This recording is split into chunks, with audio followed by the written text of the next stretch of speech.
Welcome to today's episode for people interested in the extraordinary, yet ancient and often long forgotten stuff. This is your host, Joseph Schinwald from ownbythebeach.com. Our guest today is Ellie Shoja. The topic today is spirituality and success. Hello, Ellie. So wonderful. Such an honor to have you on my show. Hi, Joseph. It's such an honor to be here on your show. Thank you so much for having me. The pleasure is all on my side. Your biography, Ellie, is you are a modern day Rumi. You're a serial entrepreneur and the author of the book, The 13th Planet. I'll talk a little bit about this during the show. And you're the co-founder of Peace Unleashed. You're a TEDx speaker and the co-host of Unleash Your Peace podcast. To your story a little bit, I hope also we talk a little bit during the interview. As the daughter of an international con man, Ellie moved 30 times and lived in refugee camps in Germany before immigrating to the United States at the age of 15. By the age of 12, Ellie was suffering from severe nervous tics, anger, and mood disorders, and suicidal ideation. What began as a personal healing journey turned into an 18-year deep dive into various modalities of psychology, philosophy, and spirituality. Ellie founded Peace Unleashed in order to share the inner peace strategies, tools, and processes that helped her become one of the most grounded and peaceful people living today. Ellie has been featured in various podcasts and publications, including Entrepreneur, Elite Daily, Authorized Magazine, and Thrive Global. Among her clients are A-list celebrities, influencers, and online personalities. She's a keynote speaker and has spoken at national and international conferences, including Borderless Content Congress, the Great American Pitch Fest, and Digital Hollywood. I probably left a lot of things out from your bio, Ellie, but this is very, very impressive. Oh, thank you. So we are having a dialogue, a nice conversation for people to listen to, and mostly for me to learn, because you're just so already, you're really very realized in the pyramid of Maslow. You're very on the top already. So, the topic today, spirituality and success. Why don't we start? We start with spirituality. For me, spirituality is just, for me, is like meditation, because in meditation, I can get into myself. I don't have to be put in a box, right? How do you define, what is it for you, meditation? Meditation, Joseph, I think is one of the most misunderstood and undervalued tools that we have as humans at our disposal, because human beings, we're not just one thing. We're not these physical things. We are, the human part of us is, right? It's physical, it's living in the physical world, it's interacting with the physical world, it's limited by the physical, by the physicality. But then there's a part of us that is greater. It's the energy that occupies the physical form. And that part of us can experience things that are not tangible, things like love and hope and connection and feeling somebody else's emotions, when they are in your proximity. These things are phenomena that we tap into when we connect with ourselves. Meditation, what meditation does is it is a tool. It helps us quiet the chatter inside of our minds, which is linked to the left side of our brain, the logical side of our brain, that it thinks in a linear way, keeps time of everything, keeps track of all the physical world stuff, right? So it quiets that constant monkey mind chatter so that we can activate all of our brain, the rest of our brain, the right side of the brain that taps into the here and now, that connects us to our emotions, that allows us to experience the world with this wider lens. Right. So it's very physiological, this meditation thing. And science is actually showing us that when we meditate just a few minutes a day consistently, we start changing the physiology of our brains. We start changing the physiology of our hearts. Our heart goes into coherence, for example. That's one of the things that happens. Our brain, we start building more gray matter. Our amygdala shrinks. So amygdala, your stress center of your brain, physically shrinks. The gray matter, the part of your brain that allows you to make connections and solve problems, expands. So there are physical things, physical changes that are taking place within us as we meditate. But why is it that most people have a hard time meditating? Most people will come to me and say, well, I tried that. It didn't work. I can't quiet my mind. My mind is just racing all the time. And that's because we have all these misconceptions about what meditation is. People think that they're supposed to sit in some place, maybe on top of a mountain, and not think about anything. And that's not even possible, because your brain is literally, its function is to think. You are going to have thoughts. You have 30 to 50,000 thoughts every single day. So those thoughts are going to come. So if not thinking is not the purpose of meditation, what then is the purpose of meditation? How does it work? And I've kind of figured out a very simple way of explaining this that has been making sense to a lot of our clients. So meditation, think of it as a gym for your mind. Think of it as mind training.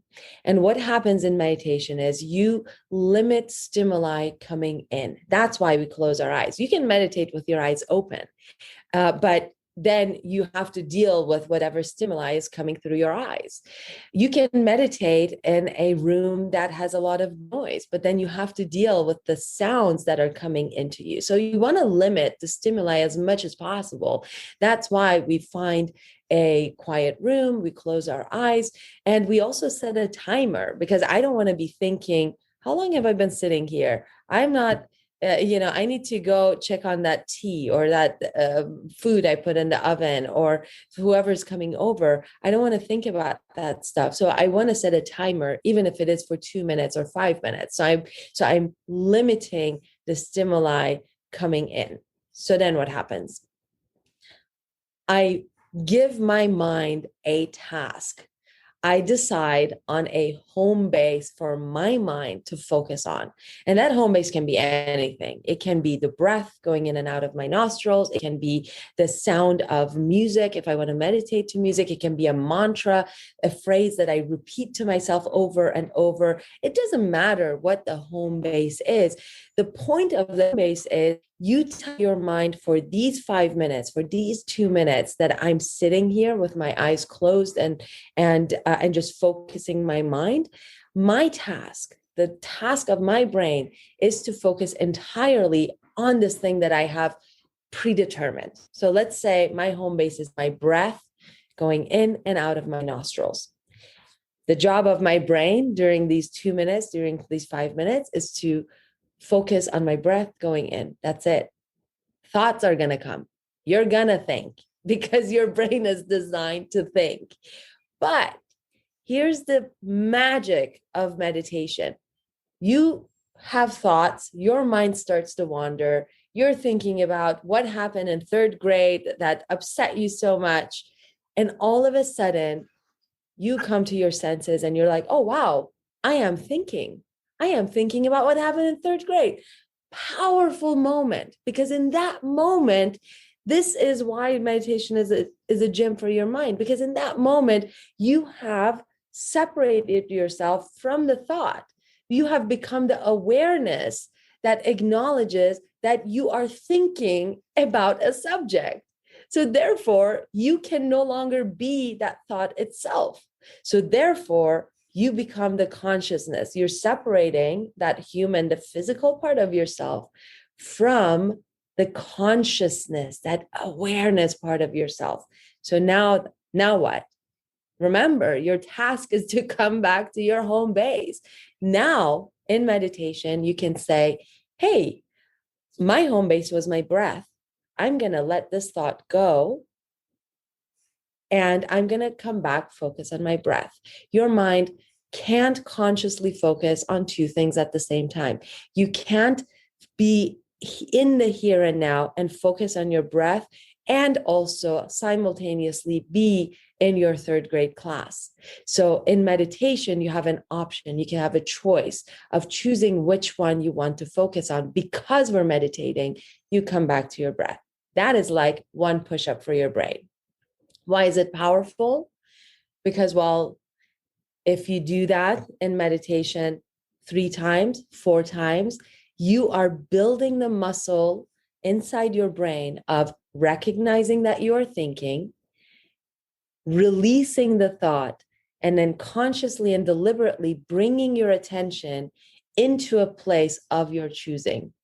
So then when you're going through your life and a thought pops up and hijacks you that is not feeling very good, you are more likely to come to your senses in the middle of that experience and say, wow, look, I am thinking about this thing and I'm thinking about it in a way that is making me feel terrible about myself. Let me release that thought and let me choose what I want to focus on next. So that is the absolute definition of becoming a deliberate liver of life and a deliberate creator of the life experiences that we want to live. Yes, that is beautiful. I can clearly see how well you define meditation. Even, I would agree 100% that thoughts, they are just like within your consciousness. They are not your consciousness. Mm-hmm. They come and go. Who you are is your consciousness. And even that, it's just a word in a sense, words are a map of reality. And as you said, left brain and right brain, consciousness, right now in my mind, on the left brain, in my linguistic department, it's just a map. Consciousness is much more. And then it goes probably elsewhere. But, void, whatever the Buddhists say.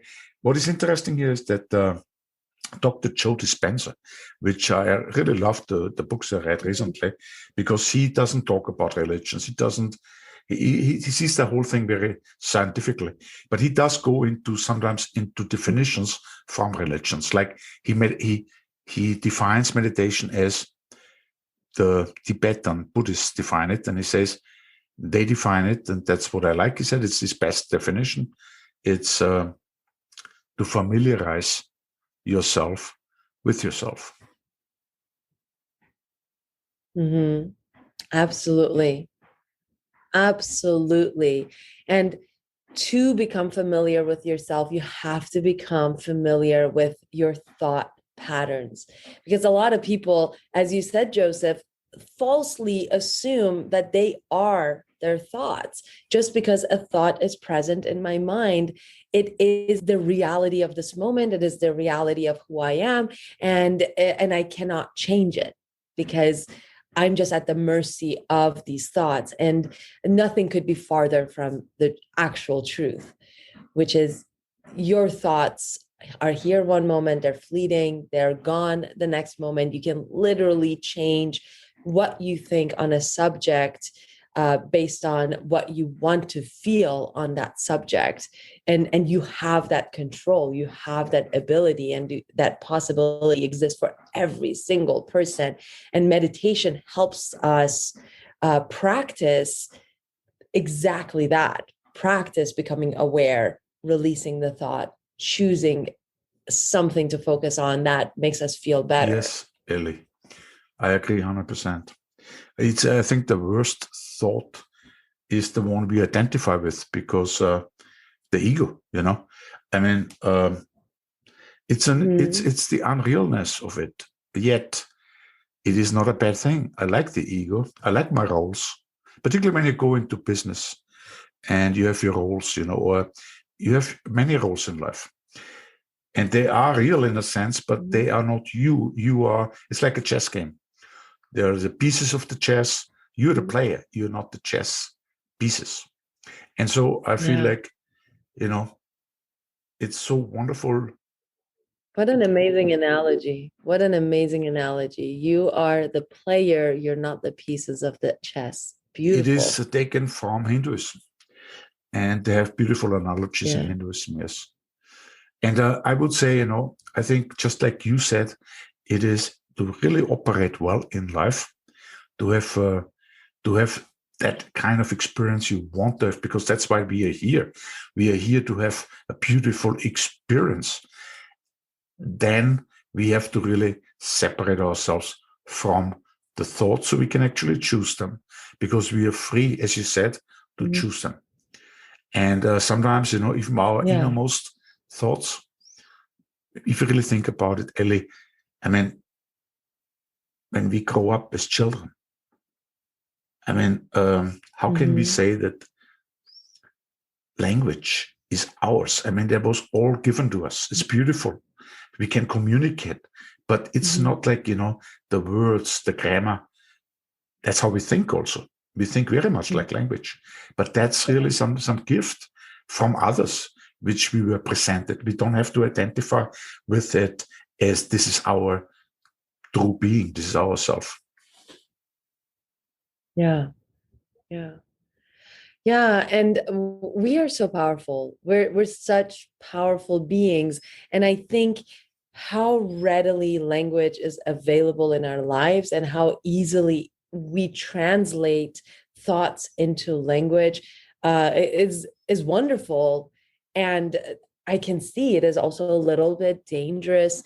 It also creates this upside down world where we now then all of a sudden believe whatever we have put into language, not realizing that it's so easy for us to manifest thoughts and images into language, and then when you give it that life, when it builds that momentum and it becomes language, it becomes something more physical, it becomes something more real, and then it becomes harder to break it down. And that's why it's so important for us to speak things into reality, into being that are empowering to us. I have in my deck, Your Heart Knows the Way, there's a card that literally says, your words are seeds, plant a garden wherever you go, right? Because if your words are seeds, you can also plant weeds wherever you go. You can also plant thorns wherever you go.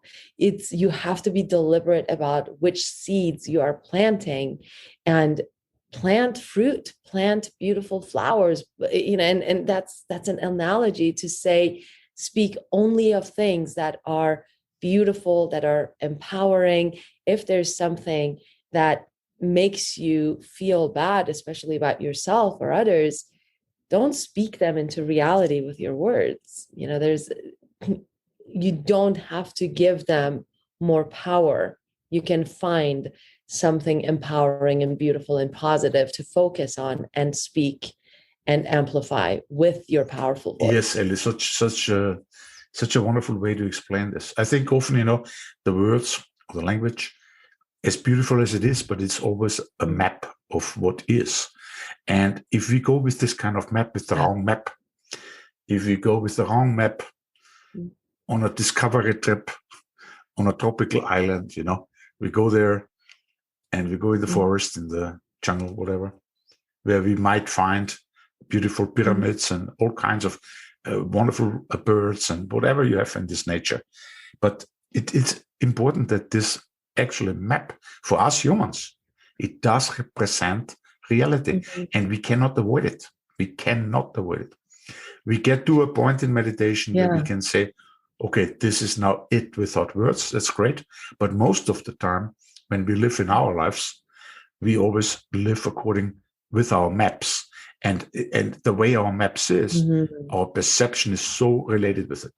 And so what you just said, and you're very advanced in this, and I would love to know more, dig deeper into it, because when we talk about our spirituality and success topic, spirituality and success,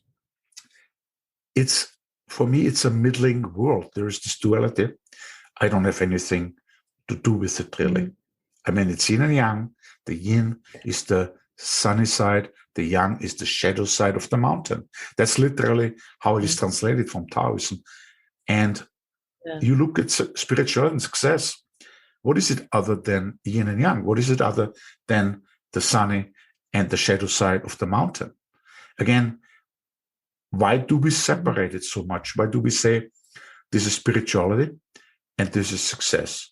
Why can't we combine it, make peace with it, and live a fulfilled life where we are spiritually fulfilled, like in Abraham Maslow's pyramid, right, on top, while we also have all of the other needs, psychological needs and physical needs, in a way manifesting in our life, that we can be truly, that we can feel ourselves. It's really that we can feel ourselves. I am doing this right. I'm doing this life. I'm doing it right. It doesn't matter what others think, because really others have their own values, and I have to honor my own values, and they are different. So my question here is, how can we harmonize within ourselves, referring to ourselves, this topic of spirituality and success? By success comes with manifestation. So what is manifested? How do we translate this oneness which we are into the duality of life? That's the question. Yeah. So it's such an interesting question, Joseph, because in it, I believe, is one of the things that turns our world upside down. And I believe we live in an upside down world, which basically means we are living not in harmony with who we actually are and what we actually are, and we have turned our own personal realities on its head. We're living actually in ways that are unnatural for us, and this division we've created between spirituality and success speaks to that. It speaks to the unnaturalness of how we actually are and what we're supposed to be living, because our natural state of being is one of success. Yes. Our natural state of being is one of absolute abundance. We are creators. The energy that literally creates worlds flows through us, and we can manifest with the power of our imagination. This is what we are.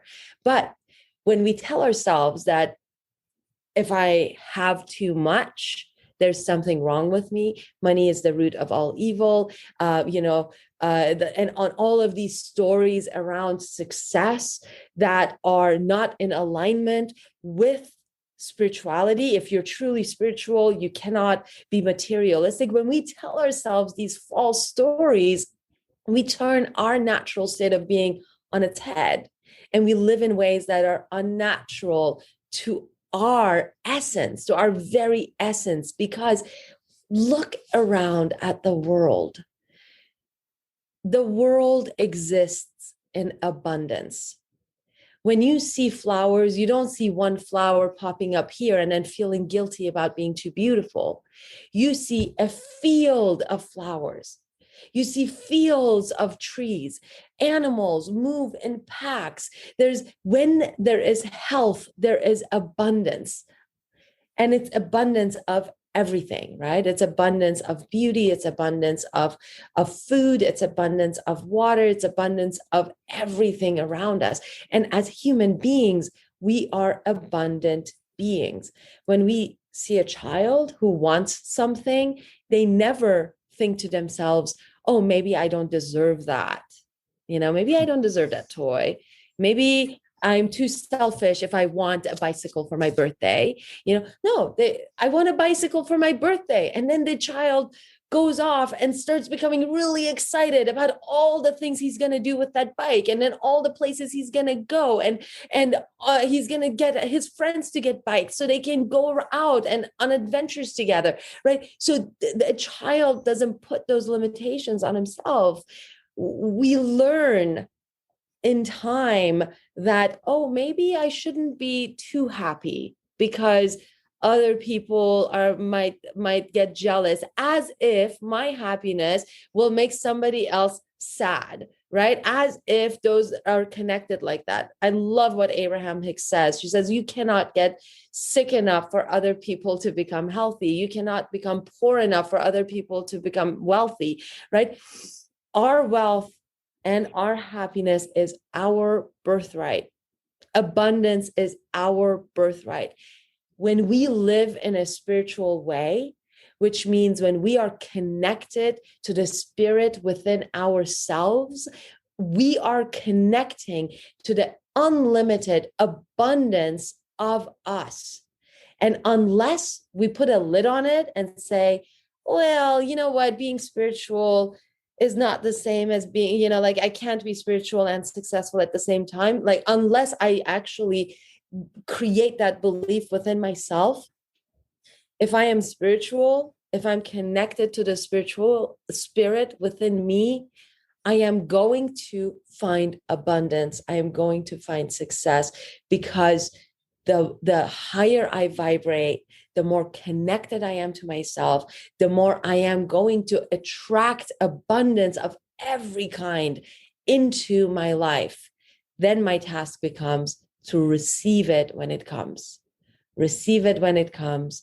Don't throw it back and say, no, I could never accept that, because that would make me selfish. That would make me, like one of those rich people who doesn't care about, others. Those are the things that are keeping spiritual people from accepting and receiving the abundance and the success that is literally their birthright. Beautiful. I think what I would like to add here, I really am fascinated with what you just said. I was thinking about suchness, suchness, that's the way we are, how it is explained in the different wisdom traditions. Like when you look at the words, like Ellen Watts once said, Tao, the Ching, Tao. What is the meaning of Tao? It's like the baby says, ta, ta, ta, and then ta, ta, ta. That is the word for suchness from Buddhism. Now think about it. Again, this is from Ellen Watts now. The baby says, ta, ta, ta, ta, and I think about this right now because, I don't think like Chuang-Tzu from ancient Chinese tradition. Chuang-Tzu, he would say, things like, it's unfathomable. You cannot really, and the Buddha the same way. They didn't really go so deep into the course of things. Why is this world like this? Why I am thinking wrong here? Why I'm sabotaging myself? Where does this come from? You cannot go there because it's going to nowhere out in this universe. Why is the world like this? Why are we suffering? Why are we not really so functioning that this is just pure heaven in us? Why do we always choose between this and that? And why do we identify with the wrong things? Well, I think it is the only way out is, again, for me, always to see the world as a world which is a middling world. There's the duality, which is beautiful. Without the duality, nothing would exist. On the other hand, Yeah. if you get stuck in the duality, if you get into this or that politically, or wherever you want to go, money or no money, you can divide everything in this world. And if you identify with one side, you are going to suffer. If you see the world as a middling world and you are just experiencing it as the way it is, and you're not identifying with the two sides, but you say, like water, I will be like water, typical Taoist metaphor, and you're going through it and you're making the best out of it. Well, it's my addition to this.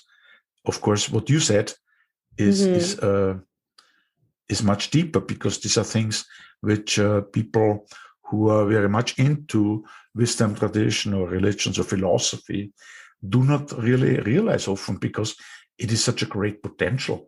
This suchness, this what we are. Some people say we are a trillion ways the universe looks at itself. So, the Hindus say Tattvam-asi. They say you are it, because like the Buddhists coming from Hinduism, they say you're nothing, but you're also everything.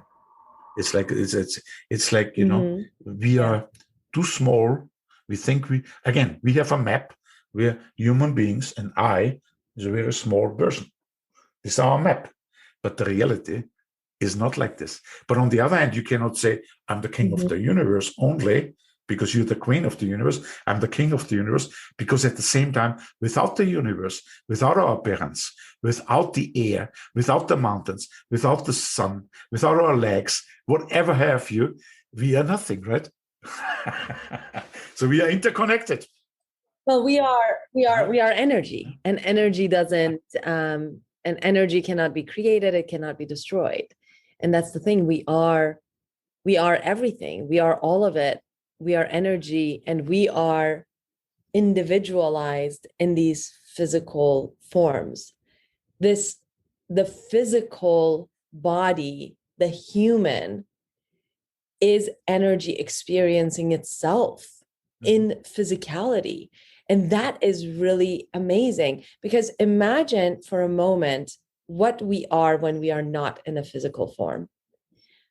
We are literally energy, right? So we are this ball of consciousness that is omniscient, that knows everything, understands everything, is the energy that vibrates, the closest thing we can experience in our physical bodies that give us that energy, that feeling of what we actually are, is bliss, is absolute happiness, right?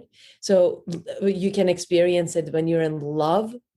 Love is not an emotion, it is our essence.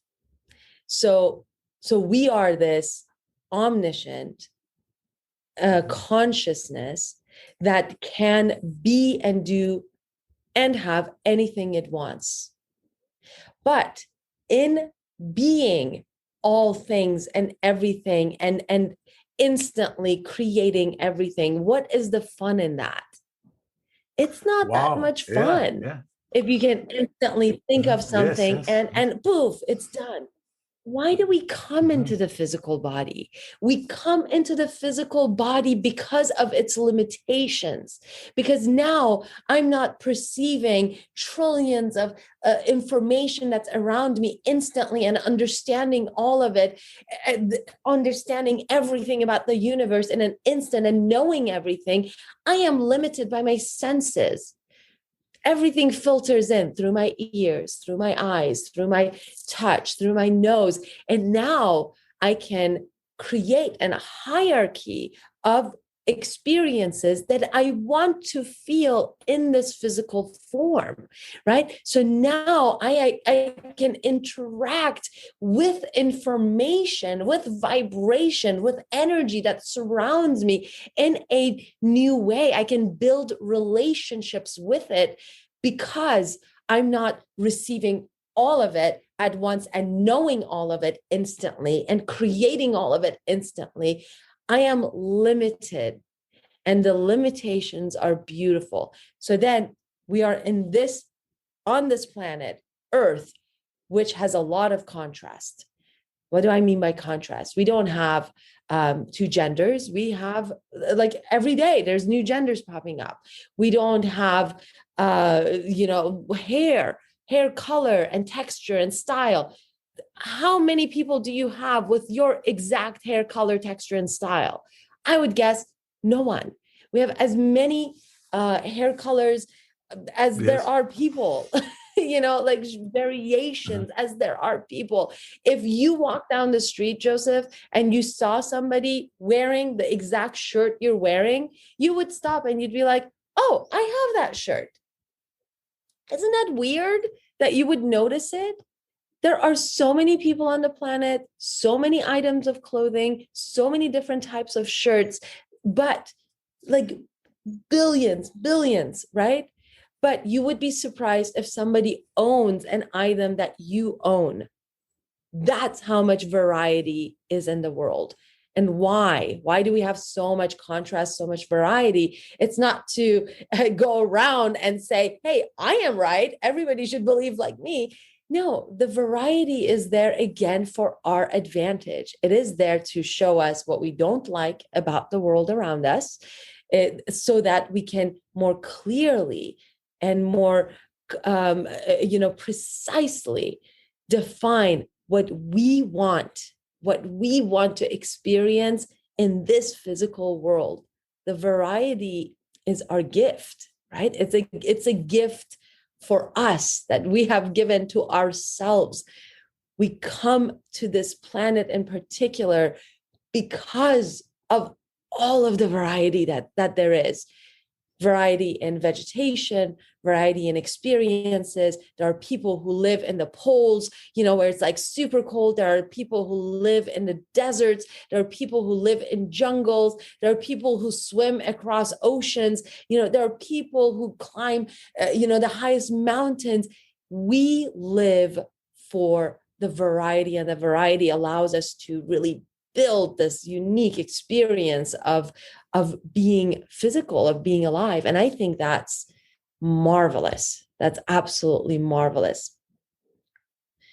I don't know. I feel like I went on a little bit of a tangent. No, I went with you. Did I, or did I? I went with you. And I would say, I think we are not so different than we sometimes think, or so unique, because ultimately, when you go into the world religions, or particularly world traditions, it's all about the self, and the self cannot be so different. But then you mentioned something which is so interesting, because, at the same time, when we come into this world, we are born in a certain time and we come in a certain place. So we are a time and space event.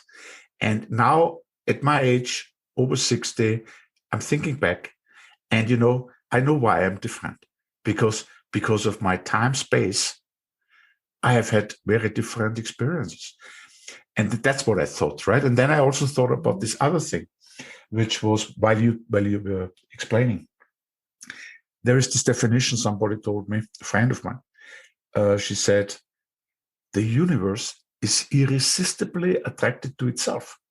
Irresistibly attracted to itself. So then you go in nature, and you see all these flowers, and you see all the insects, and you see the birds. And you know what? It's true. The universe is irresistibly attracted to itself. But in order to have this world, what people call creation, some, and others don't, doesn't matter. It's different maps, but it's really there. The multiplicity comes from this duality. Duality creates multiplicity, and at the same time, there's this oneness. Just think about the H2O molecule. There is this oxygen. Something is missing in it, right? Something is missing. It whirls around. The H2 has it. Well, then they get together, oneness. But at the same time, they are duality, they are separateness. And what is separateness? Just like with human beings. One has something, the other one doesn't, like in flowers, and insects. One has something, the other one doesn't, right? And that is just a miracle. You know what? Before we actually go further, I would like you to speak a little bit. We don't have so much time anymore. Another 5 minutes. You also wrote a really nice book, The 13th Planet. And it has a lot of ratings, and it's a little bit futuristic. I'd love to know a little bit about it. Can you explain it to our audience? Yeah. So absolutely. So The 13th Planet is a science fiction novel, and it is set in present day. I call it kind of soft sci-fi because it takes place in present day. Things that could happen, but what in this novel, aliens have been living among us for about 3,000 years, and their job has been to help Earth awaken. And in this universe, planets do this evolutionary thing called awakening, which basically means the planets are alive, they have consciousness, and life evolves on planets in order to facilitate awakening, in order to create a sentient being that eventually can sync with the mind of the planet itself.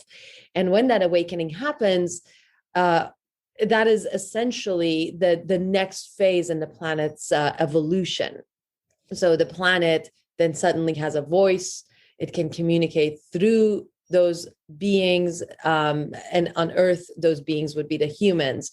And something in the universe has threatened Earth's ability to actually awaken. And they sent guardians to live among us. And at the beginning of the book, one of these aliens discovers a plot to essentially destroy Earth, which would sabotage their plan, and she doesn't know why this is happening or who's behind it. So then we follow the journey of her trying to solve that mystery and see if they can save planet Earth from destruction. So that is the story. You can see there's some spiritual undertones to it, and it was something that just came to me about a decade ago, and I went back and forth trying to write it, and finally was able to pull it together and put it out into the world. And I'm very proud of it. It's very timely. And if your audience wants to hear me read chapters from it, I've been reading chapters from it on Instagram and also on Facebook. We have to get to your website, and I will let you talk because my Austrian accent sometimes with URLs is a little bit too heavy. But fascinating, and all in the realm of possibilities. Absolutely. So would you, in the last minutes we have, because you have an appointment soon, and would you explain a little bit about your website, mention the URL and the courses? You have courses there, meditation and other courses and manifestations and very interesting things. Yeah. So during the pandemic, there were some courses that we taught very regularly in person. And one of them was our meditation masterclass. And during the pandemic, we were able to record it and put it on our website, which is peaceunleashed.com. So if the meditation portion of this conversation really helped you or opened your eyes or made you curious about, okay, how do I do it? That masterclass basically covers everything and all the science behind it, and gives you free meditations to get started right away. And you can always reach out to us through Peace Unleashed as well if there's anything else that we can help you with. We did have a workshop on manifestation hacks. That one we have not recorded, but if you want it for any event that you're hosting, we're happy to do that in person as well. Very nice. So these URLs will be in the show notes. Also, the link to your book. Mm-hmm. And the last thing was you have such a card deck.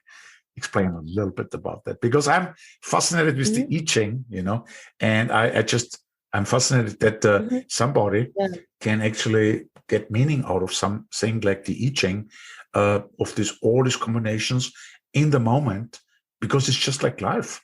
I mean, when I get up in the morning, when I get up in the morning, there's everything's possible, right? Everything's possible. Yeah. I mean, if you want, we can actually pull a card from Your Heart Knows the Way. Would you like to pull a Please card do, real yeah. quick? I love that. Yeah, I For love your that. audience, Joseph. So this is a deck of cards that I published last year, and they're 52 cards. They're really beautiful. They feature really stunning paintings. And the card is inspired by the Rumi quote that says, "Your task is not to seek for love, but to seek and remove all the barriers against it."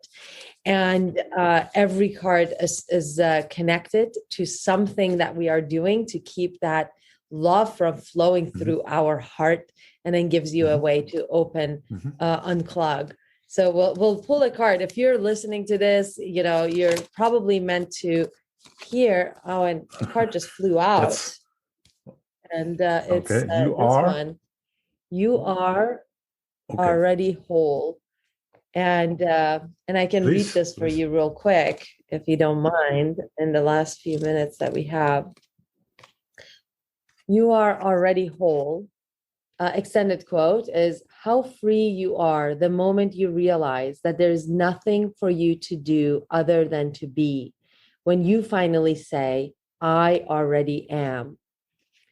Who are you? Are you the sum of your experiences? Are you the childhood you lived?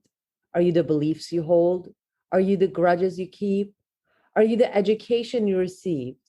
Are you your fears, your traumas, your thoughts, or your beliefs?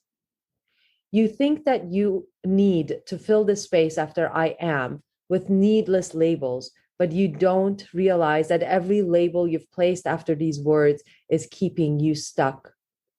You keep yourself small with your definition of self, and you stifle your own growth. This card asks you to release all the labels you think define you. Stop defending your greatness and realize that you already are. The ocean does not need to prove its vastness with words. Ask yourself, how would I feel if I was already whole and already worthy? And allow yourself to settle into a deep knowing that you already are everything you wish to be. That is so amazing. Ellie, this is beautiful. I will have to get that. I feel like it was the perfect card for the call. No, I love the way you are doing things like, in ancient times when Rumi was still alive, And I'm so privileged and I'm so honored to have you on this podcast, and we have to part now. I will just end it one more time, saying actually in the recap of the show with the bullet points are all the show. This is all the links mentioned here will be in the show notes on ombythebeach.com. So thank you very much, Ellie, for being here. Thank you. Thank you so much, Joseph. It was such a pleasure to be here. Thank you for having me on the show. And you are a wonderful human and interviewer, and it was such an honor. Thank you, Ellie. Thank you. So I thank you also, the listeners, for joining us today. And if you like this podcast, please subscribe to have you here again for our next episode. So this is your host, Joseph Schinwald. Thank you and goodbye until we meet again.